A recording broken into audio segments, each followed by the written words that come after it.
नमस्कार दोस्तों, मैं संजय कुमार आज आपके सामने एक बहुत ही नए टॉपिक के साथ हूँ कि मीमांसा दर्शन में जो सफलता के सूत्र दिए गए हैं और उन सूत्रों का आज के जीवन में हमारे वर्तमान परिप्रेक्ष्य में किस प्रकार वो हमारे लिए लाभदायक हैं, प्रेरणादायक हैं और उन पर अगर हम चलते हैं तो हम अपने जीवन की एक बहुत ही ऊंची बुलंदी पर पहुंच सकते हैं। और यह सबके लिए है, चाहे स्कूल में पढ़ने वाला बच्चा हो या 60 साल के बाद रिटायर करने वाले व्यक्ति, सभी के लिए वो एक काम करें। तो यह एक नया टॉपिक है, मीमांसा दर्शन। अब मीमांसा दर्शन क्या है, इसको हम शॉर्ट में आपके साथ पर चर्चा करना चाहते हैं कि बिना इसके जाने हम जो उस सूत्र है उस सूत्र को भी अच्छे तरीक़े से नहीं समझ पाएंगे। तो हम 5 मिनट में इसको हम कवर करते हैं कि मीमांसा दर्शन है क्या, कहाँ से आया है, क्योंकि हमारे बहुत से ऐसे मित्र होंगे जो ये भी नहीं जानते होंगे कि यहाँ की मीमांसा दर्शन भी किसी प्रकार का कोई दर्शन है, इसका नाम है जगह ऐसे होंगे, क्योंकि हमारी जो सभ्यता और संस्कृति है वो इस तरह से ना विदेशी आक्रांताओं के द्वारा मतलब इसको दबाया गया है कि हम कुछ जानते ही नहीं, कुछ जान ही नहीं रहे। तो चलिए आपका बिना समय गवाए हुए टॉपिक पर चलते हैं। तो हमारे हिंदू सनातन धर्म में 6 दर्शन है, इसको हम षड दर्शन भी कहते हैं। इसमें न्याय वैशेषिक 2 हुआ, न्याय और वैशेषिक। उसके बाद है तीसरा और चौथा है सांख्य और योग। चौथा है मीमांसा, 5वां, और छठा है वेदांत, यानी कि 6। अब आपको न्याय वैशेषिक हो गया, ये दोनों युग में दोनों एक दूसरे से मिला हुआ। उसी तरह सांख्य और योग है, तो सांख्य के बारे में भी बहुत से चर्चाएं होती हैं और योग के बारे में तो बहुत चर्चाएं होती हैं, क्योंकि योग के जो प्रवर्तक हैं वो पतंजलि हैं। तो हम लोग समझते हैं कि हाँ कि सिर्फ योग को हम समझ लेंगे तो योग दर्शन को समझ लेंगे, तो ऐसा है नहीं। आपको उसके पहले आपको जानना पड़ेगा सांख्य, क्योंकि सांख्य और योग दोनों एक दूसरे से एकदम जुड़े हुए। अब उसके बाद आता है 5वां, आता है मीमांसा दर्शन, और छठा है वेदांत। तो वेदांत भी लोग जानते हैं, जैसे कि वेदांत है, वेदांत में आ गया उपनिषद, यानी वेद का अंतिम भाग। तो वेद का अंतिम भाग माना जाता है उपनिषद को। तो जो हमारे उपनिषद है 108 है और मूल जो है वो 11 है। तो इन सब पर भी चर्चाएं होंगी, बाद में कभी होंगी, लेकिन अभी जो हमारा जो है आप तो सिर्फ ये इंट्रोड्यूस करना चाह रहे हैं कि मीमांसा दर्शन ये क्या है। तो मीमांसा दर्शन समझिए कि वेदांत का पूर्ववर्ती भाग है, यानी कि 5वां दर्शन मीमांसा है और छठा है वेदांत। तो वेदांत के बारे में तो पूरे दुनिया में सभी जो भी पाश्चात्य विद्वान हैं वो इस चीज़ को मान चुके हैं। और अगर आप इसकी गहराई से अगर आप गूगल पर भी अगर सर्च कीजिएगा तो आपको पता चल जाएगा कि इस संसार में जो यूरोपियन कंट्रीज़ जो ये दावा करते हैं कि सारे चीज़ों का आविष्कार हमने किया है, वो सभी वेदांत में वर्णित है और उसी के आधार पर रिसर्च करके और वो वहाँ तक पहुँचे हैं। और हम लोगों को मूर्ख बनाते रहे होंगे कि हम लोग क्या है, सपेरा वाले देश के नागरिक हैं, कि हम लोग सांप से खेलते हैं और सांप को दिखाते हैं। तो छोड़िए, ये टॉपिक से हम लोग फिर अलग हो जाएंगे, तो ये सब बात कभी और समय होगी। तो मीमांसा दर्शन पर हम आते हैं। तो मीमांसा दर्शन क्या है ना, कि यह वेद के विधि का वर्णन इसमें किया गया है और मीमांसा दर्शन में वेद को ही सर्वोपरि माना गया है, और ये वेद को और उसके कर्म कांड को, यानी कि वेद में जो जो भी देवताओं की चर्चा की गई है, या उसके बाद भी बाद के भी जो वेद के पार्ट है, उनमें जैसे कि प्राचीन है ऋग्वेद, लेकिन ऋग्वेद के बाद भी है आपका अथर्ववेद है, सामवेद है, यजुर्वेद है। तो यजुर्वेद में भी जो बातें दी गई हैं कि हाँ कि किस प्रकार यज्ञ करें, कैसे किसी देवता को हम प्रसन्न करें और उनको हम बुलाएं, तो इन सब चीज़ों के बारे में पूरा डिटेल्स में दिया हुआ है। और इसमें मीमांसा दर्शन में आपको कर्म कांड और मंत्र जो है इस पर बहुत ज़्यादा जोर दिया गया है। और उसमें बताया गया है कि अगर जैसे कि बहुत सारे देवता हैं, वेद में क्या बताया गया है कि जितने प्रकृति के ये है, क्या कहता है, प्राकृतिक ताकत है, जैसे कि अग्नि है, आपका सूर्य है, वायु है, जल है, यानी कि जो भी प्रकृति प्रदत्त जो भी शक्तियां हैं उनको देवता के रूप में माना गया है।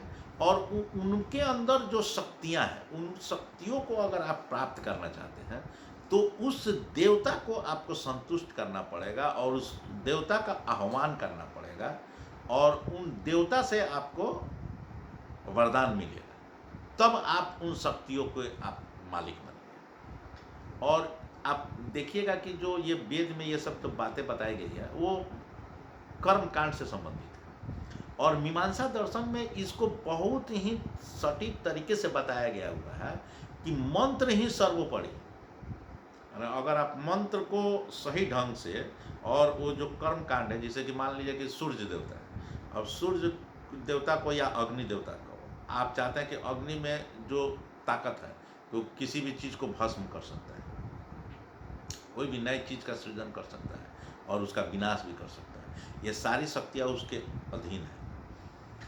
तो अगर ये शक्ति हम प्राप्त करना चाहें, मेरे पास भी ये शक्ति आ जाए कि हम भी किसी चीज़ का सृजन करें, विनाश कर सकते हैं, तो आपको इसके लिए इसके जो इष्ट देवता है यानी अग्नि देवता है, तो इस अग्नि देवता का आपको आह्वान करना, और अग्नि देवता का आह्वान करने के लिए अब जो जो मंत्र है, जो उसके कर्म कांड है कि हाँ कि किस प्रकार की वेदी बनेगी, किस प्रकार से कैसे हम हवन करेंगे, किन किन सामग्री का हम उसमें हवन करेंगे, किस तरह बैठेंगे, किस तरह के हम जो ये है क्या कहते हैं पुरोहित, उनको हम बुलाएंगे, और कितना देर तक क्या क्या करेंगे, वो पूरा एक विधि बताए हुए है। और उस आधार पर अगर आप करते हैं तो उसमें निश्चित रूप से वो देवता आप प्रकट होंगे और आपको जो चाहिए वो मिलेगा। और इसमें यहाँ तक बता दिया गया हुआ है कि इसके लिए आपको भगवान भी इसमें दखल नहीं दे सकते, यानी कि मंत्र में इतनी ताकत है कि मंत्र का आप उच्चारण कर रहे हैं और एक सही विधि के द्वारा, तो उस मंत्र से जो जो सिद्धियाँ आपको प्राप्त होनी चाहिए वो प्राप्त हो कर रहेगी, इसे दुनिया का कोई ताकत रोक नहीं सकता।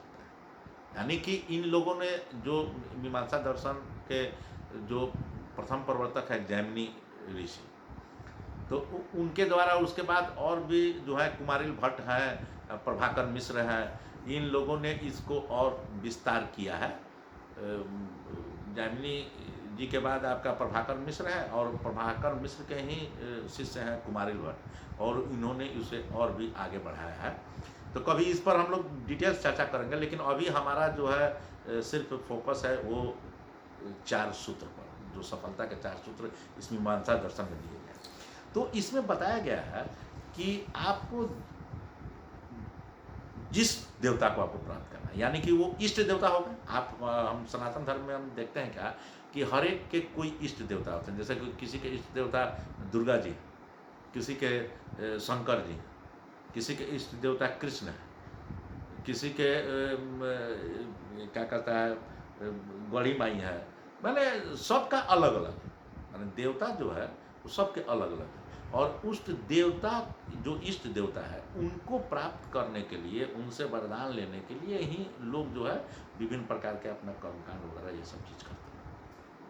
तो इसमें बताया गया है आपको मीमांसा दर्शन में कि किसी भी अगर आप इष्ट देव को खुश करना चाहते हैं और उसकी शक्तियाँ प्राप्त करना चाहते हैं, तो सबसे पहले आपको अपने जीवन में देखना है कि आपके इष्ट कौन है। ठीक, इष्ट कौन है, यानी कि आप क्या चाहते हैं जीवन में, आप क्या चाहते हैं। इष्ट पहला सूत्र है, इष्ट का निर्धारण, इष्ट के देवता को आपको निर्धारित करना है। यानी कि यह अब इष्ट का निर्धारण पहला सूत्र हुआ। अब इसको हम समझेंगे अपने वर्तमान परिप्रेक्ष्य में देखेंगे कि अगर कोई स्टूडेंट है, अगर वो स्टूडेंट चाहता है कि हाँ, कि हमको आईआईटी क्रैक करना है, कि हमको मेडिकल का जो है नीट उसको क्रैक करना है, कि मैनेजमेंट है का कैट है उसको हमको क्रैक करना है, वो अपना डिसाइड करेगा उसको क्या करना है। और उस सारे चीज़ का आप एनालिसिस कीजिए कि हाँ तुमको आखिर करना क्या, पूरा अच्छा तरह से निर्धारित कीजिए। उसी तरह से जैसे इष्ट देवता है, अब बहुत सारे देवता हैं, अब आपको उसमें से किस एक देवता को सबसे पहले खुश करना है, तो उसका आप निर्धारण कीजिए। तो उसके लिए आपको करना क्या होगा कि सारे पहलुओं को आपको चेक करना पड़ेगा। अब कोई बिजनेसमैन है, अब आप बिजनेस करना, तो बिजनेस क्यों करना चाहते हैं, किस प्रकार का आपको बिजनेस करना चाहिए, बिजनेस से करना चाहिए कि दूसरा चीज़ करना चाहिए, आप इसका पूरा एनालिसिस कीजिए। और जब आप एनालिसिस करके आप पहुंच गए कि हाँ कि हमको बिजनेस करना है, तो अब बिजनेस करना है, तो अब उसके बाद आप अपना डिसाइड कीजिए कि आखिर इसमें कौन बिजनेस हम करेंगे कि जो हमारे लिए फ़ायदेमंद है। तो अब उस बिजनेस को आप अपना बना लीजिए ईस्ट, यही मेरा बिजनेस है। अब जो बच्चा स्टूडेंट है वो अपना टारगेट बना लेगा कि हाँ हमको कैट क्रैक करना है, तो हमारा टारगेट हो गया, हमारा इष्ट हो गया, हमारा इष्ट देवता जो उस मीमांसा दर्शन में दिया हुआ है कि इष्ट देवता को आपको निर्धारित करना है। तो यहाँ पर आप निर्धारित कर लीजिए कि हाँ क्या आपको कैट करना है, और आप निर्धारित कर लीजिए कि हमको बिजनेस में इस तरह का मल्टी लेवल मार्केटिंग करना है, या जो दुकान खोल के करना है, या शेयर मार्केट का बिजनेस करना है, जो आपको करना है आप उसको एक डिसाइड कर लीजिए। तो एक बार वो डिसाइड आपका हो गया, अब वो डिसाइड हो गया, तो अब उसके बारे में अब आप पता करेंगे। तो क्या आपको पता करना है, दूसरा आपको आपको इसमें पता करना है, दूसरा जो पॉइंट आ रहा है कि इस चीज़ को, माने इस इष्ट देवता को प्राप्त करने के लिए, या इस कैट को क्रैक करने के लिए, या इस पर्टिकुलर बिजनेस को करने के लिए हमको क्या क्या हमारे अंदर पावर होनी चाहिए। अब जैसे कि कोई कैट का तो उसमें उसका सिलेबस क्या है, उसका कितना हमको टाइम देना पड़ेगा, अभी हम क्या कर रहे हैं, जैसे मान लिया हम ग्रेजुएशन कर रहे हैं, या पीजी कर रहे हैं, या इंजीनियरिंग कर रहे हैं, इंजीनियरिंग करके नौकरी कर रहे हैं, तो उसमें हमको कितना टाइम बचेगा, कितना हम उसमें जितना टाइम हमको बच रहा है, और इस चीज़ को क्रैक करने में हमको इसमें कितना समय देना पड़ेगा, और कब कब देना पड़ेगा, क्या क्या करना पड़ेगा, ये सारी चीज़ का हमको आकलन करना पड़ेगा। यानी कि वो इसमें कितनी शक्तियाँ लगेंगी, कितना एनर्जी लगेगा, कितना पावर लगेगा, ये हमको जानकारी होनी चाहिए, और इस चीज़ को हम पक्का करेंगे। जैसे कि मान लीजिए कि अगर हमको बिजनेस ही करना है, बिजनेस मल्टी लेवल मार्केटिंग करना है, हम डिसाइड कर लिया कि इस पर्टिकुलर कंपनी को हमको काम करना है, तो इसके लिए हमको कितना समय देना पड़ेगा। मान लीजिए कि 2 घंटे का समय हमको देना है, तो ये 2 घंटा का समय हमारे पास है या नहीं है, नहीं है तो कैसे इसको हम मैनेज करेंगे, मैनेज कर सकते हैं कि नहीं कर सकते हैं। अब ये सारे चीज़ को आपको आकलन करना पड़ेगा, यानी कि आपने पूरा स्थिति को आपको एब्जॉर्व करना पड़ेगा कि आखिर इसके लिए क्या क्या चीज़ चाहिए, और इसमें कितना एनर्जी लग रहा है। तो एनर्जी हमको कितना लगेगा, वो एनर्जी हम देने लायक स्थिति में है कि नहीं। अब मान लीजिए कोई आदमी नौकरी कर रहा है, हम नौकरी कर रहे थे, कितना देर वो नौकरी कर रहा है, नौकरी कर सकते उसके बाद कितना टाइम बच रहा है, और इस पर्टिकुलर कार्य को करने के लिए अगर हमको कितना समय देना पड़ेगा, अब उतना ताकत हमारे अंदर बच रही है कि नहीं बच रही है, ये तो डिसाइड उसी व्यक्ति को करना है। अब नौकरी करके आया, और उसके बाद आपको बिजनेस करना है, क्योंकि बिजनेस क्यों करना है उसको, कि पैसा चाहिए। अब पैसा चाहिए और उसके लिए आपको टाइम देना पड़ेगा, तो टाइम उतना हमारे पास है या नहीं है, इसका डिसीजन कौन करेगा, वही व्यक्ति करेगा। तो इस एनर्जी कितना चाहिए वो उसको डिसाइड करना है। तो हो गया दूसरा पॉइंट, हो गया शक्ति। अब तीसरा में है कि इसके लिए संसाधन जुटाना। अब संसाधन में सभी चीज़ें आकर कि अब जैसे कि मान लीजिए कि कोई मीमांसा दर्शन के अनुसार होगा, जो इस तक हमको पूरा करना है, तो कर्म कांड के लिए जैसे कि हमको कुछ बिछाना है, उसके ऊपर तिल रखना है, तो जो जो चीज़ है वो सब चीज़ का हम सामग्री का व्यवस्था कर पाएंगे कि नहीं। अब इस चीज़ का जो यज्ञ करना है या कर्म कांड करना है, तो इसके लिए एक ऐसा वातावरण होना चाहिए जो शांतिपूर्ण हो, एक एकांत में हो। वो जगह हम क्रिएट कर सकते हैं कि नहीं, उस जगह को हम उपलब्ध कर सकते हैं कि नहीं, करा सकते हैं कि नहीं। उसके लिए जो पुरोहित है, उस पुरोहित को हम भेंट कर सकते हैं कि नहीं, वो पुरोहित वैसे है ये हमको मालूम है कि नहीं, नहीं मालूम है तो उसको मालूम कर सकते हैं कि नहीं कर सकते हैं। इन सारे चीज़ों का माने जो भी वो चीज़ है, उस सब चीज़ को आपको इकट्ठा करना पड़ेगा। उसी तरह से जो बच्चे हैं, जो कैट क्रैक करना चाहते हैं, तो कैट को क्रैक करना है, तो इसके लिए कौन कौन से बुक्स हैं, इसके सिलेबस में क्या क्या है, और इसमें कोई हमारे सीनियर है या कोई ऑनलाइन कोर्स हो रहा है, तो इस सब चीज़ को हम करके इसमें कितना खर्च लगेगा, ये हमारे परिवार के गार्जियन जो है ये हमको इतना पैसा दे सकते हैं कि नहीं दे सकते हैं इसका कोचिंग करने के लिए, ये हमको सब चीज़ को डिसाइड करना है, सोचना है, समझना है। उसी तरह से अगर बिजनेस कर रहे हैं तो इसमें हमारा कोई मेंटर बनने के लिए तैयार है कि नहीं, इस बिजनेस को करना है तो इसमें हमको पूंजी कितना लगेगा। जैसे मल्टी लेवल मार्केटिंग कर रहे हैं तो उसमें 10,000 20,000 रुपये जो पूंजी हमको अभी लगेगा प्राइमरी, वो हम दे सकते हैं कि नहीं सकते हैं। इसके लिए हमको कुछ बुक्स पढ़ना है, किताब पढ़ना है, जैसे कि स्मार्टफोन रखना है, तो इन सब चीज़ों को हम कर सकते हैं कि नहीं कर सकते हैं, इतना हमारे पास है कि नहीं, संसाधन हमारे पास है कि नहीं, ये सब चीज़ आपको डिसाइड करना है। और उसके बाद अल्टीमेट जो चौथा सूत्र है, अब एक तो पहला होगा इष्ट का निर्धारण, यानी कि अपना लक्ष्य आपको निर्धारित करना है और इसको पूरा टाइम देना है, यहाँ क्या आपको करना आखिर है, क्या प्राप्त आपको करना क्या है, ये आपको पता होनी चाहिए।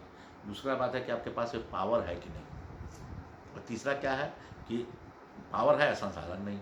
मान लीजिए आप पढ़ने का टाइम आप दे सकते हैं, ठीक है, लेकिन आपके पास संसाधन नहीं है, आपके गार्जियन जो है आपको कोचिंग में नाम नहीं लिखा सकते हैं, उसका बुक्स जो है प्रिंट कराना हो तो उसका पैसा खर्च नहीं कर सकते, तो फिर आपसे वो होने वाला नहीं। या आपका एडमिशन जब होगा तो उस समय वो पैसा आप देने की स्थिति में नहीं है जो जितना उसका फीस लगता है।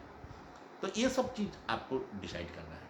उसी तरह से बिजनेस में है, हाँ भाई कि आपको जैसे कि जो पूंजी लगेगा, जो उसमें समय लगेगा, जो उसका संसाधन है, जैसे कि आपका स्मार्टफोन होना चाहिए, गाड़ी होनी चाहिए, तो ये सब चीज़ आपके पास है कि नहीं है, ये सब चीज़ आपको डिसाइड करना है कि हाँ कि संसाधन उसका आपके पास है कि नहीं। और अगर ये तीनों चीज़ अगर आपके पास पूरा हो जा रहा है, बस अब ये तीन चीज़ जब आपके पास है तो चौथा है कि अब उसकी प्राप्ति।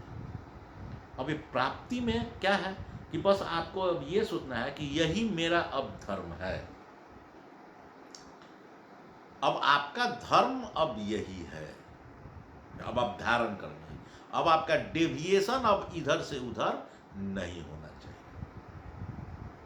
अभी चौथा आ गया कि अब इसको प्राप्त करना है, और जैसे ही ये डिटर्मिनेशन आपके अंदर आएगा, अब आपका वो पूरा प्रोसेस अब आपका जो है एक्शन पार्ट आपका स्टार्ट हो जाएगा। अब आप उसको कीजिए। अब जो मंत्र है तो मंत्र को उच्चारण कीजिए, सब जगह आप बैठे हुए हैं, जैसा बताया गया कि पूरा एकाग्रचित्त होकर आपको काम करना है, तो आप एकाग्रचित्त होकर मंत्र का जाप कीजिए, आहुति दीजिए, जो भी उसमें सामग्री है हवन में डालिए, यज्ञ कीजिए आप अपना।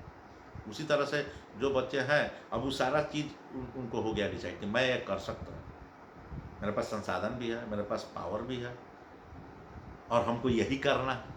ये तीन चीज़ आपका डिसाइड हो गया। तो चौथा है कि अब आपको कर डालना है, बात खत्म। अब वहाँ पर क्या हो गया, आपका मूल धर्म हो गया कि उसकी प्राप्ति, और मंत्र क्या हो गया कि yes I will, yes I will do, मैं इसे करके रहूंगा, एंड आई कैन डू, मैं इसे कर सकता हूं। अब ये पूरी तरह से आपके एक एक सेल में ये आवाज आनी चाहिए, हाँ मैं ये कर सकता हूं, मैं करके रहूंगा, मैं करूंगा और मैं कर सकता हूं। अब चूंकि ये तीनों चीज जब आपके पास रहेगा तो चौथा आपको आना ही है, और जैसे ही ये आपका वैचारिक स्थिति इस प्रकार की बन जाएगी और उस एक्शन पार्ट को आप करेंगे तो उस चीज को प्राप्त करना ही है।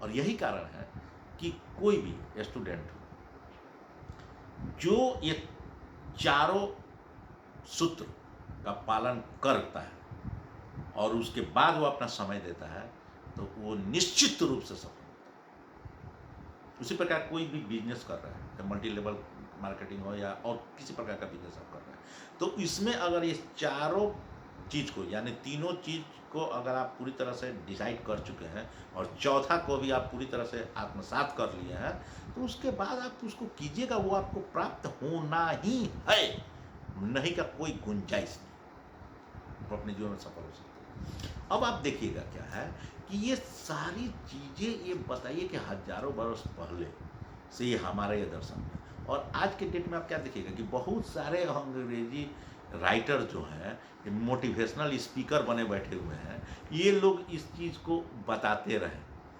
और हम लोग समझते रहे, हम लोग समझते रहे कि बड़े बड़का विद्वान यही है। और ये सब चीज़ हमारे यहाँ दर्शन में यह सब चीज़ वर्णित है, तो अपना है उस तरफ हमको देखने का फुर्सत नहीं।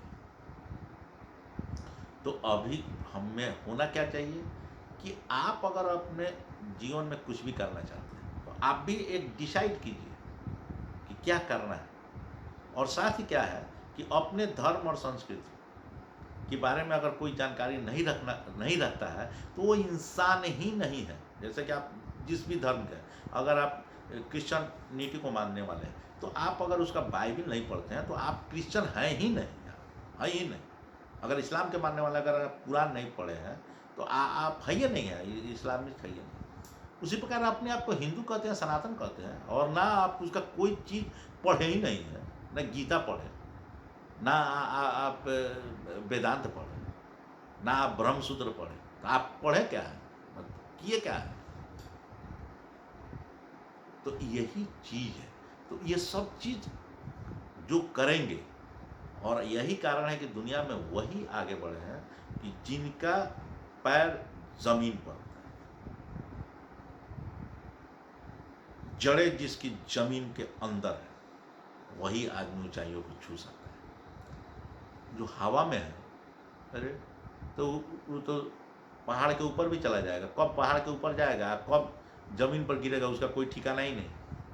लेकिन जिसकी जड़ें जमीन पर है, तो पहाड़ की चोटी तक भी वो जा सकता है, कभी गिरेगा नहीं, पहुंचेगा, हमेशा उस पर टिका रहेगा। तो ये होती है सफलता। तो सफलता के लिए हमको उस ग्रास रूट से चलना पड़ेगा। और ये जो 4 सूत्र हैं, ये मीमांसा दर्शन का अध्ययन करते समय मुझे ये मिला, और मैं सोचा कि नहीं कि ये चीज़ मुझे शेयर करना चाहिए अपने मित्रों के साथ, और यही कारण है कि मैं आप लोगों के साथ शेयर कर रहा हूँ। और आपको अगर यह मेरा वीडियो अच्छा लग रहा है, तो आप इस पर कमेंट करें, लाइक करें, मेरे चैनल को सब्सक्राइब करें, और आप बताएं, क्योंकि मैं अध्ययन कर रहा हूँ, तो मुझे सभी चीज़ें, यानी जितने हैं हमारे ग्रंथ, मैं सभी का अध्ययन कर रहा हूँ और सभी पर अपनी टिप्पणियाँ मैं करूँगा। लेकिन अगर आप चाहते हैं कि किसी विशेष ग्रंथ और दर्शन पर थोड़ा सा अभी बताएं, तो ठीक है। इसी तरह से कोई हमको टॉपिक मिलता रहेगा, तो आपके अगर कमेंट आते हैं, सुझाव आते हैं, तो मैं बताता रहूँगा। धन्यवाद, मिलते हैं अगले वीडियो।